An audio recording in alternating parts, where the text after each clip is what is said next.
This is Macro Analytics, delivering frank conversations on global macroeconomics and market analysis, outside the mainstream, featuring discussions and debates between Gordon T. Long, publisher and editor of GordonTLong.com, and his guests. The content of this discussion is strictly the opinion of the participants. It is in no way a solicitation for business, nor is it to be considered investment advice of any sort. Always consult a registered investment advisor before making any investment decision. These discussions are extremely hard-hitting and terribly frank, and parental discretion is advised. Now, on to the show. Good morning. I'm Gord Long with GordonTLong.com, and I have with me this morning a couple of noted experts and well-recognized financial and geopolitical writers. No stranger to our regular listeners is John Rubino, well-known author and publisher of the website DollarCollapse.com. But also joining us today is F. William Engdahl from Frankfurt. Welcome, everyone. Thank you. We will continue from session 1, already in progress. Another misperception out there is, for example, you're talking about the nuclear conflict of nuclear primacy. And we have this discussion of Strategic Defense Initiative, the SDI, if you would. It's another fallacy. It's not a defensive initiative, is it? It's really to give us first strike capability. Well, that's the point. That's a misconception. It's not perceived that way. It's a deadly misconception. We're playing footsie. Washington is playing footsie with World War III triggering a preemptive Russian nuclear strike for self-survival if the U.S. goes ahead with this missile shield in Turkey and Czech Republic and Poland and elsewhere that they seem to be dead set on doing. Could you explain the mechanics of why the SDI is so powerful in that regard? Okay, even a primitive SDI or ballistic missile defense placed with radar and missile. You have missiles in Poland, which is within minutes of striking distance of key Soviet missile placements, or Russian today, inside the Russian Federation. And so before U.S. has that in place, that means with impunity, the U.S. can launch a nuclear first strike against those missile silos in Russia. And the few missiles that Russia is able to get off the launching pad as a response will be taken out by the even primitive missile defense in Poland and other places, so that it means the U.S. wins a nuclear war. Well, that means you put Russia one step closer to the hair trigger of preempting that for self-survival. And this is worse than MAD. MAD at least kept both sides from obliterating the world, but during the Cold War. But this is one of the most aggressive war strategies in history. I know Putnam, I think it was in Munich, made a speech here a few years ago, and he was absolutely livid about what was going on, and he laid it right out as I recall of what's really going on here. But again, we got very little coverage. Oh, that speech by Putin at the Wehrkunde conference in Munich, I quote in some detail in the Full Spectrum Dominance book because it's so important. He pinpointed exactly how aggressive this so-called missile defense strategy of Bush and now of Obama. In Bush's tenure, we have shifted from a defensive strategy to being preemptive, and this whole doctrine. This is so anti-American. But now we're going to do preemptive, and we have already demonstrated that. Is this part of this shift? Yes, it's literally they're out. These madmen are out to control the world if they can, and there's an expression: "Whom the gods would destroy, they first make mad." And there's some pretty mad people in and around the Pentagon and corridors of power in Washington, the White House, and elsewhere that are not trying to stop this and reverse it. William, what part does cyber warfare capabilities play in all this? It seems like that's also an offensive capability where we could go in and shut down systems in a target country and take away their ability to retaliate with them not even really knowing where the attack came from. Yeah. Well, that's exactly you said it there. if one side can do that with impunity against an adversary such as Russia or China, it's all over. It's all over before it starts, and that's why the Chinese are so upset about the so-called Asian pivot, because it incorporates a strategy developed by Andrew Marshall at the Pentagon. By the way, this man must be 90 years old by today, and he's still, at last report, still has his office in the inside the Pentagon, coming up with these strategies. He's been calling military strategy from behind the scenes for over 30 years, and if I recall, he's out of the Rand Corporation. Rand Corporation, yeah, Santa Monica. He came out of that. A number of his proteges are people like Paul Wolfowitz, Cheney, Rumsfeld. I mean, these are. So this whole group has come under the influence of Andrew Marshall at the Pentagon over the last 30 years. These are hawks with a capital H. Yes.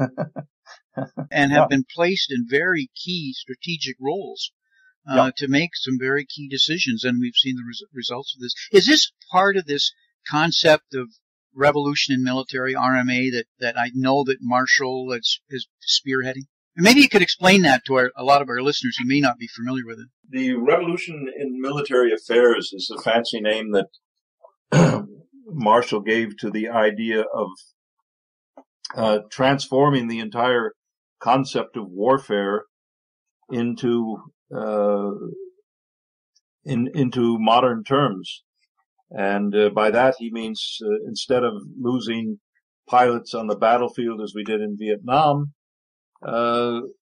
we would develop drones. So drone warfare was one of Marshall's RMA concepts.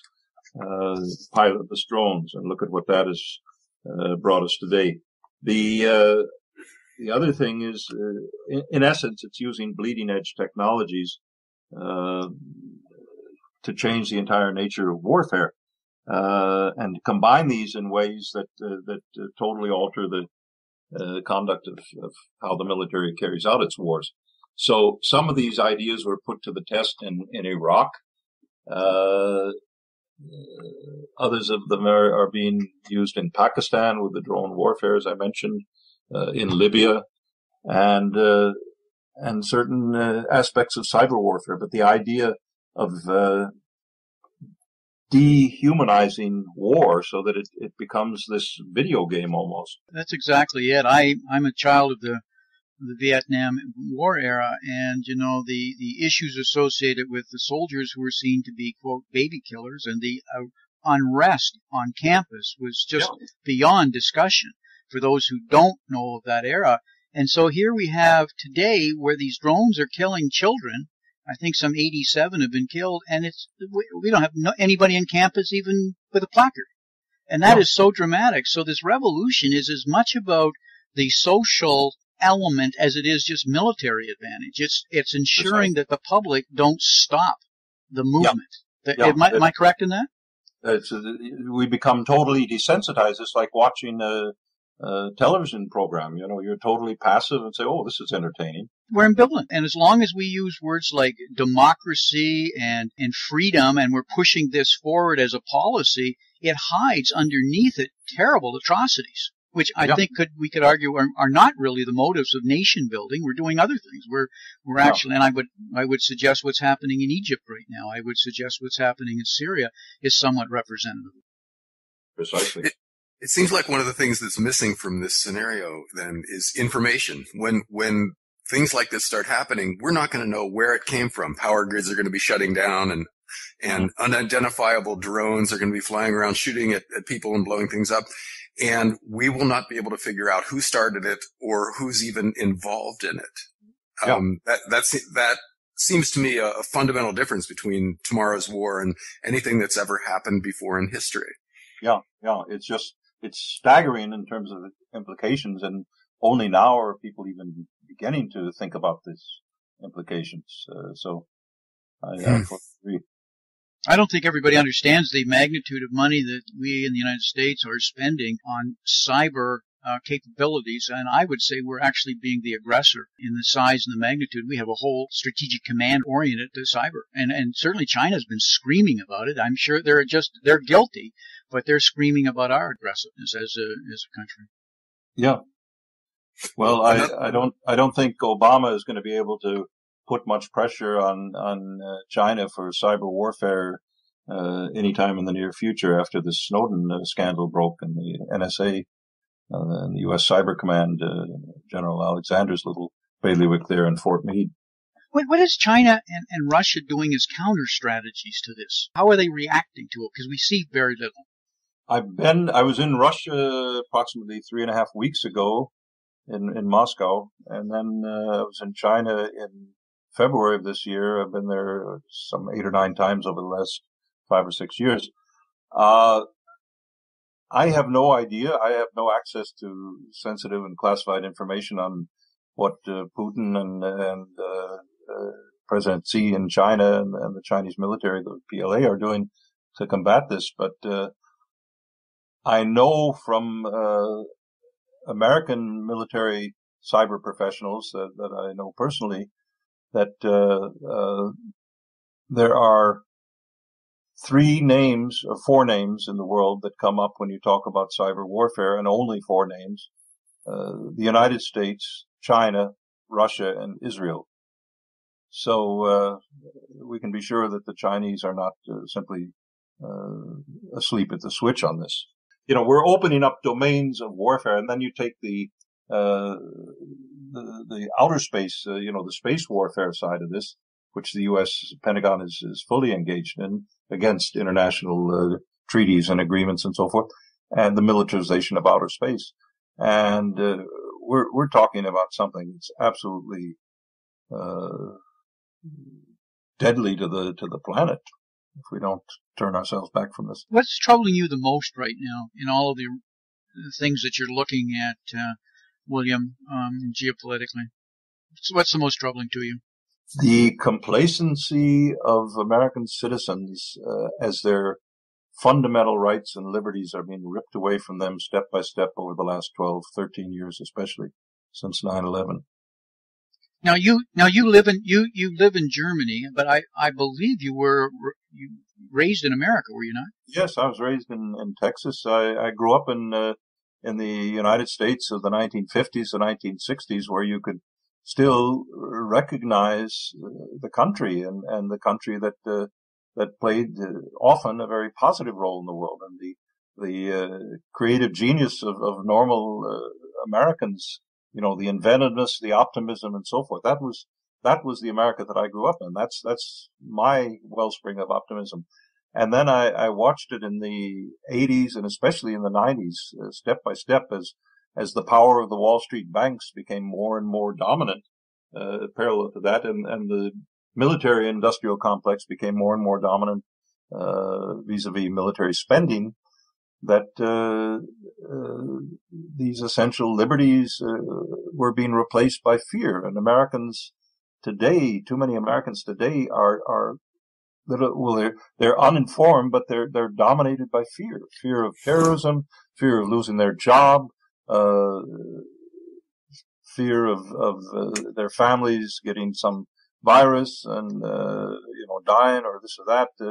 And they're just pumped constantly with messages of fear. John and I have been talking extensively about that, and it is fear. We use words like war on terror, cyber war, currency wars, so many things like financial repression, where they're just putting fear. It's got us frozen like deer in the headlights.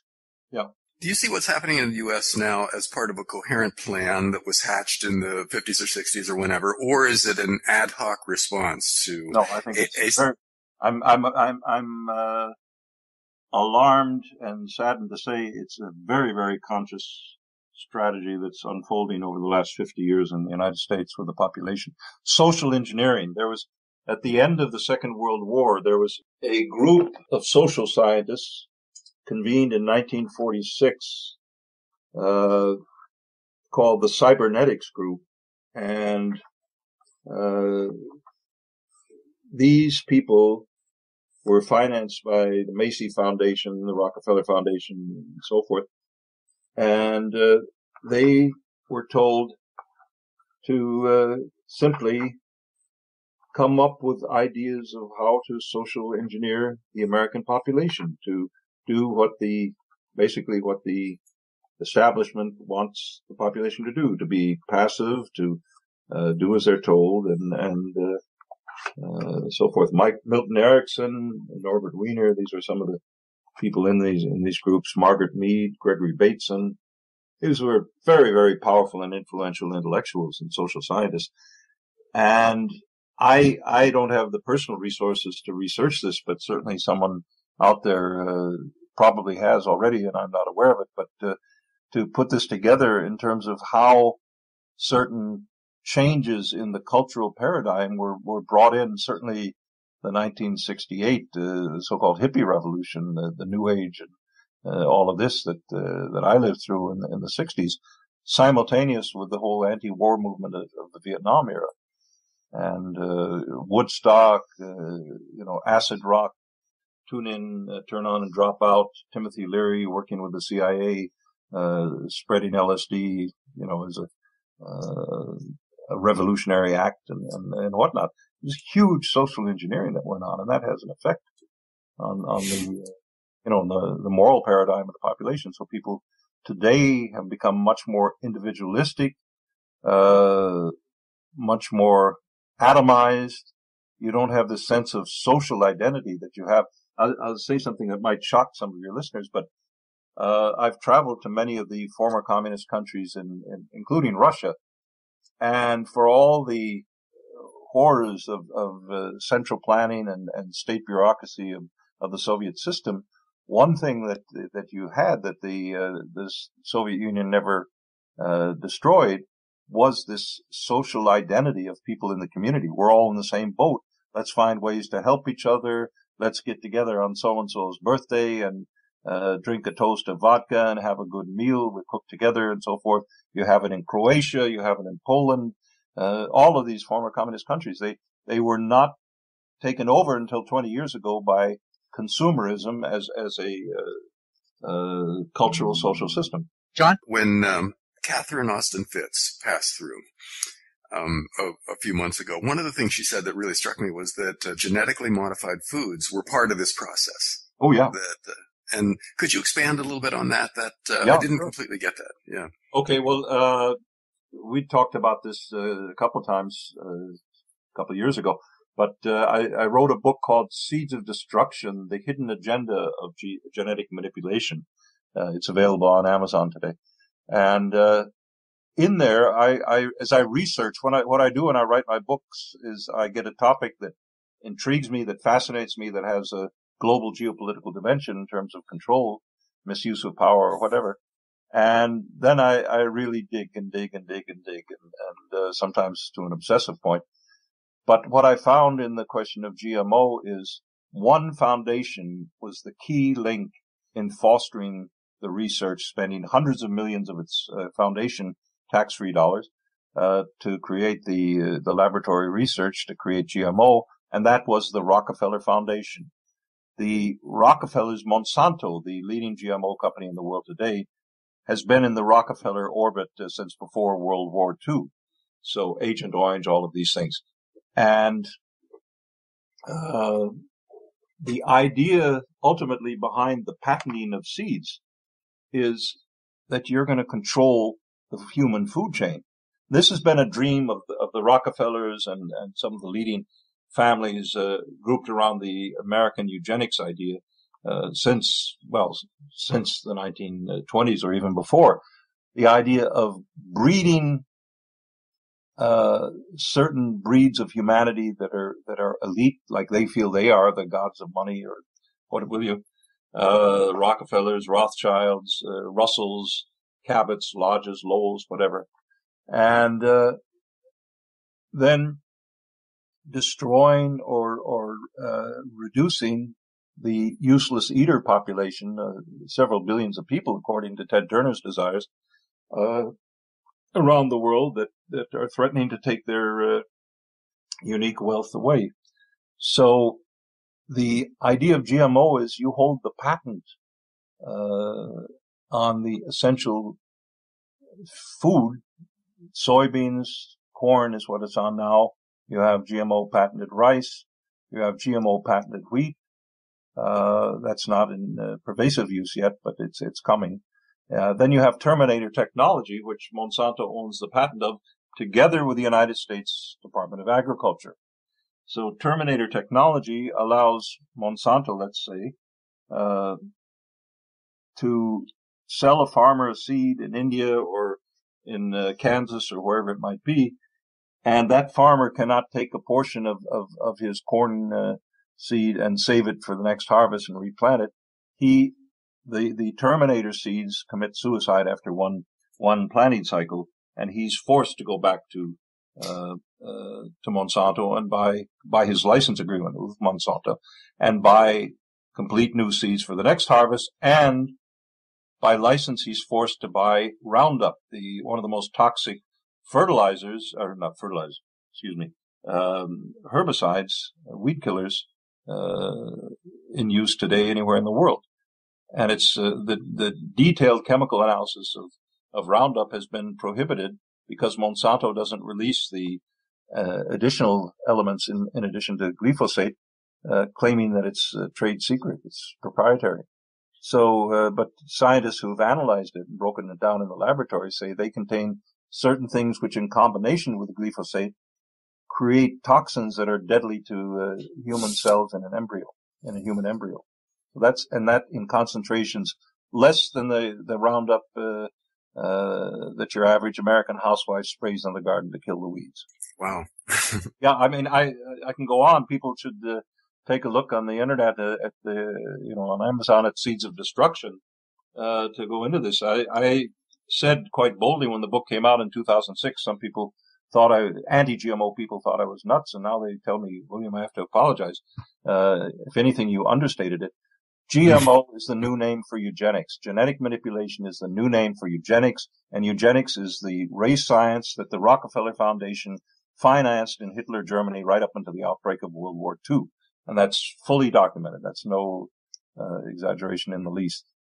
Now, there's a lot of pushback lately about GMOs. Is this something that will actually have an effect, or is it one of those letting? Well, I think it's having an effect, okay. John. Yeah. There's a thing. It's interesting how the pushback has worked. First, you had this referendum in California. The American population has been dormant about GMO for the last 20 years. One reason is Papa Bush, when he was president in 92, met with Monsanto, and they agreed that it would be a federal ban on labeling a food product containing GMOs. So American consumers don't know that 70% of the food their family eats is contaminated with this toxic crap. And so they don't know what they're eating. They've slowly begun, largely through the internet, I think, to realize how dangerous this is and how pervasive. And so the California referendum, which Monsanto spent tens of millions of dollars to defeat the GMO lobby, and there's questions about the accuracy of the vote count in California, even at that. But then in May of this year, as the initiative of a sole person I think it was in Utah, who got worked up about Monsanto and GMO and all these nasty things, and she decided to start a Facebook page called the March Against Monsanto, and named a date in May where she said everybody should get out and demonstrate against Monsanto. That went viral and caught sentiment in 52 countries around the world, and millions of people came out on the streets to. And this was interesting. You know, it's come out that Blackwater, the successor to Blackwater, has been hired by Monsanto to send Blackwater agents into NGOs, I suppose, like Greenpeace or Friends of the Earth or whatever, that are anti-GMO, anti-Monsanto, to find out what they're up to and sabotage it. Well, this was done through Facebook, and there were no GMOs running the show. I was invited to give a talk on the Frankfurt one, and these were all spontaneously organized events, and that terrified Monsanto, I can tell you for a fact. This is a social networking phenomenon that when the Pentagon uses it, it's well and good. But when ordinary people use it and it works, that scares the hell out of them. William, I guess we're up against our hard line, and we could go on. I mean, we're just touching the surface here of so many fascinating discussions. We truly appreciate the time that you've given us today. Any last comments you'd like to make? Well, I suppose I could say I'm basically, as a human being, optimistic, because I think regardless of all these horrendous things that this power-mad elite tries to come up with and create to turn us into robots or vassals or slaves or whatever you want to, peasants, peons. I think the human spirit is stronger than that, and there's a basic quality of unconditional love that we're born with, and that our Creator has made sure we have in our lives. And I think that, in the end of the day, is going to create solutions that you and I can't even imagine that are going to be positive ones. And that's what keeps me doing what I'm doing. Yeah, the human spirit, don't ever count it out. Don't short it. Yeah. And because in it is very resilient, in spite of some of the problems that mankind has faced since we've been on this earth. So as negative as some of these are, there's still a great future, some rocky roads. John, any closing comments or observations you'd like to make? Oh, no, nothing really, except that we didn't have a chance to cover a tenth of what we could have covered in this conversation. William, this was fascinating, and hope we can do it again. Yeah. William, could you tell our listeners how they could learn more about your work and where they could find your current writings? Because I know you do a lot of articles out into the public domain. Yeah.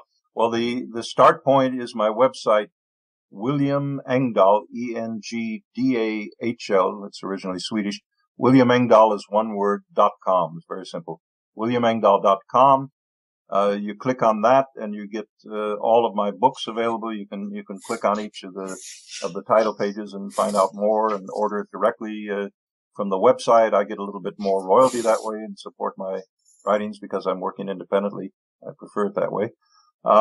That'll also give you a link to all my articles and YouTube interviews around the world. So it's if you take a few minutes to kind of dig through, you'll get it all through WilliamEngdahl.com. Thank you very, very much. Absolutely fascinating. I highly recommend to our listeners to go through William's books. You're not going to read it anywhere else. And I compliment you for calling out this. So many people are afraid to speak out in a time when we need to be bringing honesty and facts to the table.